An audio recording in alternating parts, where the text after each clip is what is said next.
Have you ever felt more alone in a crowded room than you do in the silence of your own space? You're not broken for choosing peace. You're not heartless for walking away. You're not weak for being alone. In fact, you might just be the strongest you've ever been. This video isn't about loneliness. It's about liberation, and why sometimes being alone is the most powerful thing you can do for your soul. Step 1. Solitude builds clarity. In a world that demands our attention every waking moment, notifications buzzing, opinions flooding, voices speaking louder than truth, clarity becomes rare. We're constantly surrounded, yet increasingly confused, surrounded by people, yet distant from ourselves. We begin to live by borrowed beliefs, wearing masks we didn't choose, pursuing goals we never questioned. It's in this endless motion that we start to lose the sharpness of our inner compass. We forget what we truly value because we're too busy adjusting ourselves to fit what others expect. Solitude strips all of that away. It removes the layers you've been taught to wear. No more pretending, no more performing. It's just you. And in that stillness, the fog starts to lift. The voices quiet, the chaos fades, and you begin to hear something faint but powerful. Your own voice, not the voice that was shaped by fear, rejection, or people-pleasing, but the one that was always there, waiting to be heard, the one that knows what matters to you, the one that remembers your core, your calling, your truth. With no one around to mirror, you begin to recognize your real reflection. Decisions that once felt confusing suddenly become clear, not because the world changed, but because you stopped letting it speak over your intuition. You realize that much of your past confusion wasn't a lack of intelligence or direction, it was simply too much noise. Too many people telling you who to be. Too many opinions cluttering the space where your truth should have lived. Solitude doesn't just offer rest, it offers revelation. It invites you to sit in the rawness of your own presence and observe what rises.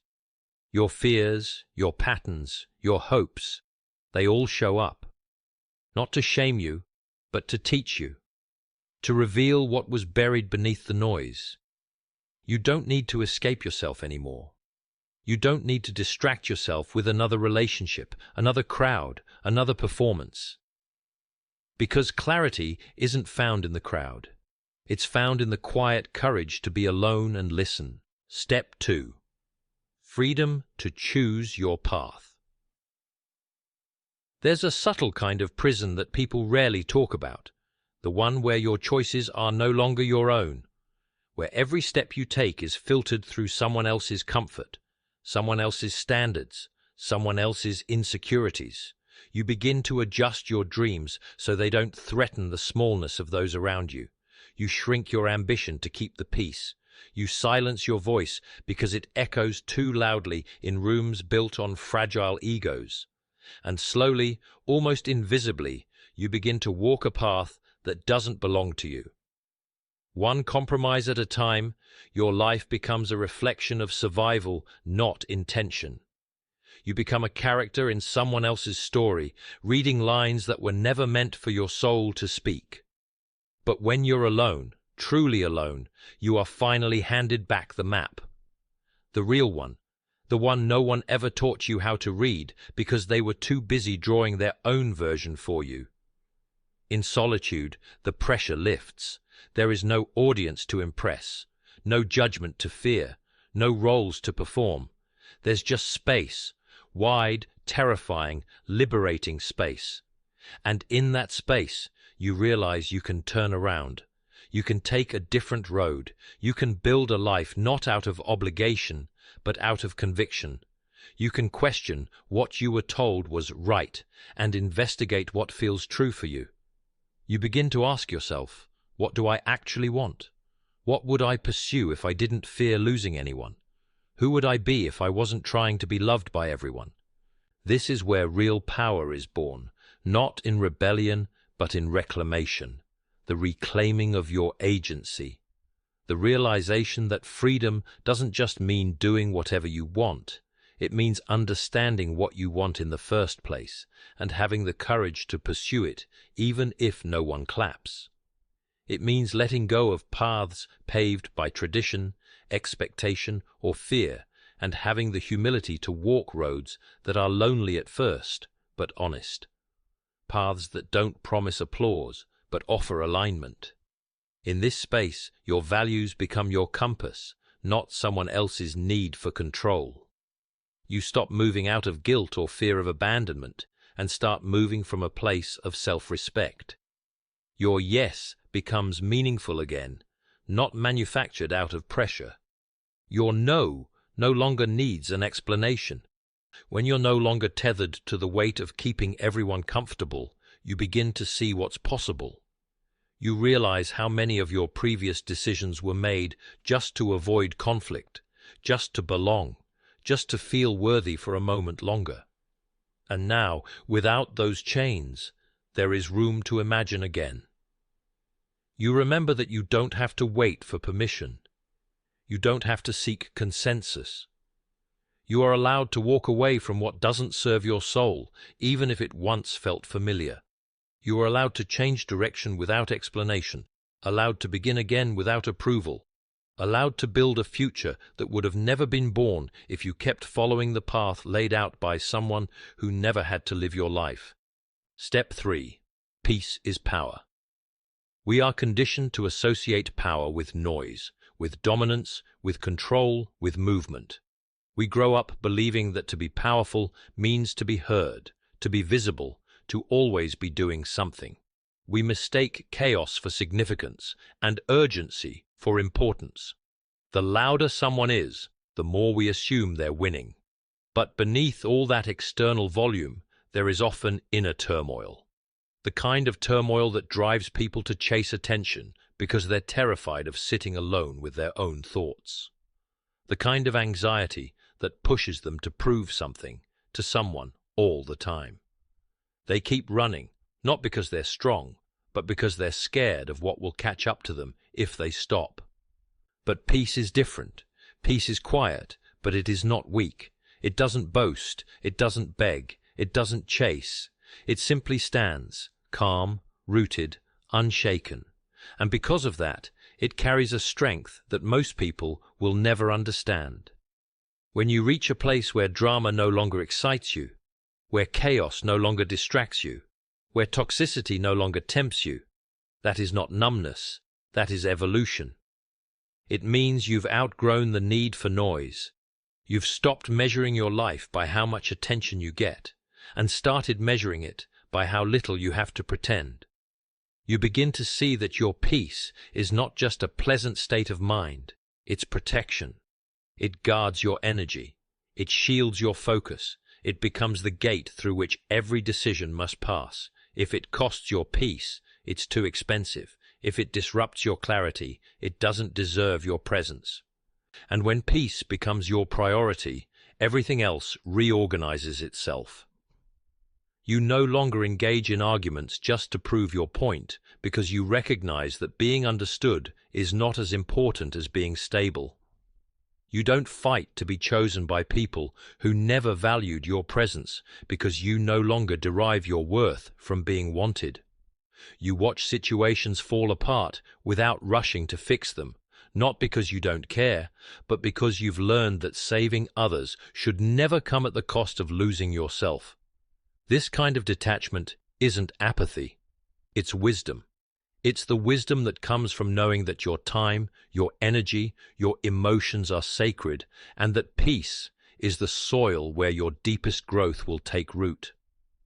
There's a unique kind of confidence that grows in silence, when you are no longer reactive, when you no longer feel the need to respond to every attack or correct every lie. You begin to embody a power that cannot be touched. People will try to pull you into their storms, but you will carry your own weather. They will try to provoke you, but you won't bite, because peace has made you full. You are no longer starving for validation, no longer thirsty for chaos disguised as love. Your boundaries are quiet, but they are made of steel. Your life slows down, but it becomes more intentional. The absence of noise creates the presence of awareness. You begin to notice things you missed before, how your body responds to certain people, how your spirit feels in certain spaces, how your heart softens or tightens based on who walks into the room. You stop overriding your instincts just to maintain connection and start trusting the signals that your peace has been trying to send you all along. Step 4. Self-worth becomes unshakable. There is a quiet tragedy in building your self-worth on the shifting sands of other people's opinions. You start to believe you are only as good as the validation you receive. You smile for approval, succeed for applause, love to be loved back. Every action becomes a silent question. Am I enough now? The mirror no longer reflects your true face, but the expectations of others.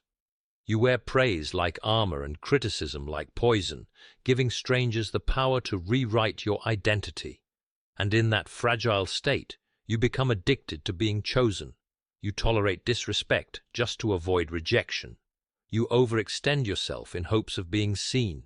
You lower your voice, your standards, and sometimes even your soul, just to maintain a place in someone else's life that was never built to hold you. But the moment you are alone, truly alone with no one left to impress, something starts to change. The applause fades, and so do the masks. You begin to confront yourself without the performance, without the pretense. At first, it's uncomfortable. You wonder who you are without the roles you've played, without the validation you once chased like oxygen. You feel the emptiness where external approval used to live. And in that quiet, unfamiliar space, you begin to realize something startling. You're still standing, without the praise, without the followers, without the relationship. You didn't disappear, you didn't crumble. You are still here, breathing, thinking, becoming. And slowly, your definition of worth begins to shift. From something given to something that was never supposed to be taken away. When you stop outsourcing your value, your identity stops depending on performance. You no longer shape yourself to avoid abandonment because you understand that someone walking away doesn't make you any less whole. You stop apologizing for your boundaries, your needs, your standards, because they are no longer up for negotiation. The worth you feel is not arrogant, and it is not loud. It doesn't need to be shouted from rooftops or proven in every room. It is anchored. It is still. It is built on the deep knowing that your value is intrinsic, that nothing external, no loss, no rejection, no betrayal, can alter what was placed within you from the beginning. And because of this shift, you begin to walk differently. You stop chasing relationships that require you to shrink. You stop begging for closure from people who thrived on your confusion. You stop tolerating patterns that exhaust your soul in exchange for moments that briefly soothe your ego. You see manipulation for what it is, weakness disguised as control. You recognize breadcrumbs and stop mistaking them for love. You become comfortable walking away, not because you're heartless, but because you finally believe you deserve more than being half-loved. And even when the world tries to make you doubt yourself again, through silence, through criticism, through resistance, you remain rooted. Because your worth no longer wavers with their approval. It is not a performance. It is not a question. It is not a negotiation. Step 5. You create deeper connections. Later. When you're constantly surrounded by people, it's easy to mistake proximity for intimacy.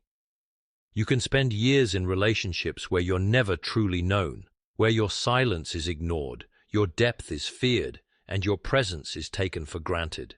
You learn to perform connection, to smile on cue, to offer pieces of yourself carefully, cautiously, because the more you reveal, the more you risk.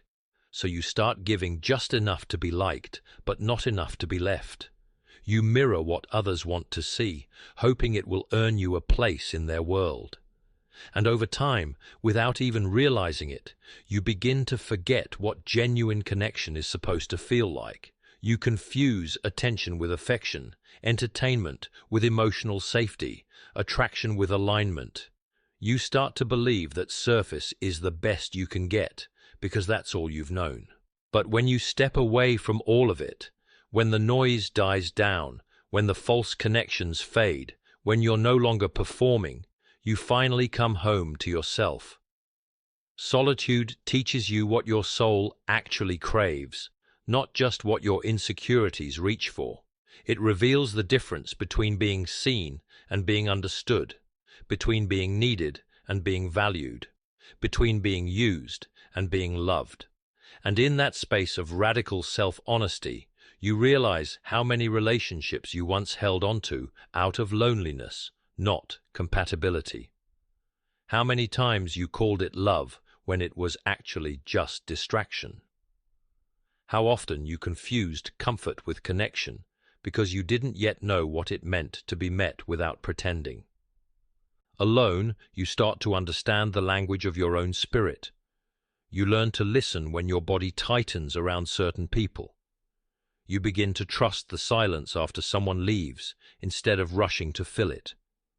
You recognize the difference between presence that calms and presence that drains. You stop craving quantity and start craving quality.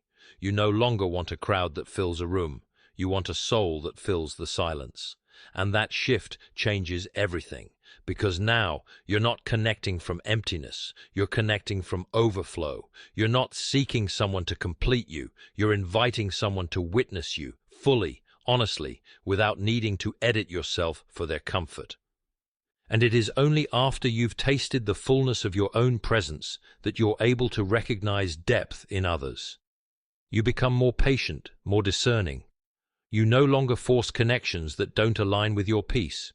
You don't cling to people just because they're familiar. You wait. You observe. You let people reveal themselves slowly without rushing the story. Because you're not desperate for a role. You're building a reality. And in that patience, in that stillness, the right ones begin to find you. Not because you chase them, but because you cleared the noise that once kept them away. You speak differently now. You ask better questions. You listen not to reply, but to understand. And in return, you begin to experience relationships that don't drain your soul, but nourish it. Step 6. Not everyone deserves a seat at your table.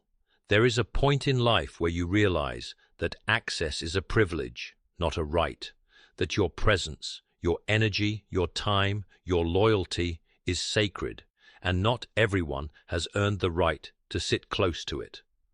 But before that realization, many of us move through life trying to be inclusive to the point of self-destruction.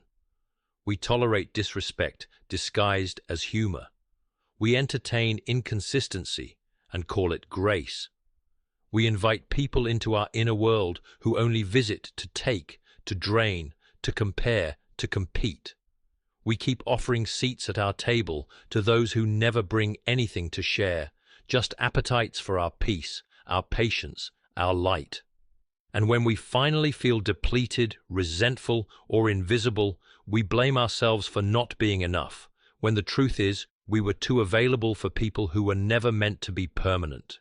It's a hard lesson, to learn that kindness without boundaries is self-betrayal, that forgiveness without accountability becomes a cycle, not a solution, that love does not have to equal access. And when you step back, when you sit alone for a while, you begin to see the patterns. The same people who needed you loudest in their crisis were the ones most absent in your silence. The ones who clung to you when it was convenient had no problem letting go when it was your turn to need. And in that solitude, you no longer feel bitter, you just feel awake. Awake to the fact that your table was never meant to be a public event. It's a sacred space, a place of trust, a place of nourishment. Not everyone is qualified to sit there. Some people only come to observe, to extract, to occupy, never to contribute, never to grow, never to honor the value of what they're being given. You begin to recognize that loyalty must be mutual, that effort must be reciprocal, that not every history deserves a future. You stop extending invitations based on guilt or time invested. You stop keeping people close just because they've always been there. Presence is not proof of alignment. Proximity is not proof of loyalty. And you start to ask harder questions of your relationships. Does this person see me or just use me? Do they listen or do they wait to speak? Do they celebrate me when I rise or do they only feel comfortable when I'm small? You begin to evaluate who brings peace when they arrive and who only brings noise. And your boundaries evolve from something you awkwardly explain to something you confidently enforce. You no longer feel the need to apologize for closing your door. Because your peace is not for public consumption. It is earned, it is protected, it is rare. And in that quiet discernment, you find freedom. You stop begging to be chosen. You stop explaining your worth. You stop inviting people to stay who were only ever meant to pass through. The table becomes smaller, yes, but the conversations grow deeper. The laughter becomes real. The energy shifts. Because now, every seat is filled with someone who sees you, not just what they can get from you, and you, finally, are no longer serving meals to those who would never stay to wash the dishes. So if you find yourself alone right now, don't rush to fill the silence. Don't mistake your solitude for absence or your stillness for failure. This season is not a punishment. It is a preparation. You're shedding what was never real. You're healing from what you tolerated too long. You're becoming someone who no longer begs for a seat, because now you own the table. Let this be the chapter where you stop apologizing for your standards, where you stop shrinking to be accepted, where you finally honor the voice that's been whispering inside you all along. You were never hard to love. You were just offering your soul to people who couldn't carry their own. And now, you rise, not with noise, not with vengeance, but with clarity, peace, and unshakable worth. You don't need everyone. You just need you, whole, honest, and finally home.